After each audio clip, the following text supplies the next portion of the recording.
আরে আবুল, এটা কি হচ্ছে তোর? স্যার, মনে হচ্ছে এর আবারও মির্গির রোগ উঠে গেছে। যদি আমি আসি না তাহলে কিন্তু মির্গির ভূত ছেড়ে ছাড়বো। স্যার, বাপরে, আরে এটা কি জিনিস? স্যার স্যার, আবুল এই তেলাপোকা কি করে হয়ে গেল? তা আমি কি দরবেশ নাকি যে সবকিছু জানবো? এখন কি করবে? আরে সেটাই তো আমি ভাবছি। বাচ্চারা তোমরা ঘরে যাও, আমি কিছু একটা করতেছি, জলদি যাও। সিঙ্কু, জলদি জলদি দৌড়া ভাই। বাবা বাবা বাবা, কিছুই বলতে হবে না, বলো, আমি সবই জানি। তোমার বউ চলে গেছে, তাই তো?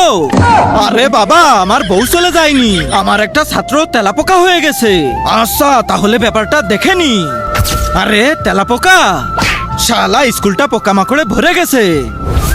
আমি সবটা জেনে ফেলছি। তোমার ওই ছাত্র একটা তেলাপোকার জীবন নিয়ে এনেছে। যাও ওই তেলাপোকাটা নিয়ে আসো। ঠিক আছে বাবা। তার আগে আল্লাহকে ভালোবেসে থাকলে ভিডিওটাতে লাইক করে চ্যানেলটা সাবস্ক্রাইব করে দাও। আর শয়তানকে ভালোবাসলে লাইক সাবস্ক্রাইব করতে হবে না, কমেন্টে বলে যাও আল্লাহু আকবার। এইখানেই তো আমি একটা তেলাপোকা দেখে গেছিলাম। আরে এখানে তো সেই তেলাপোকা নেই। তো বন্ধুরা, আপনারা কেউ জানেন নাকি তেলাপোকাটা কোথায় গেছে? তাহলে কমেন্টে বলুন।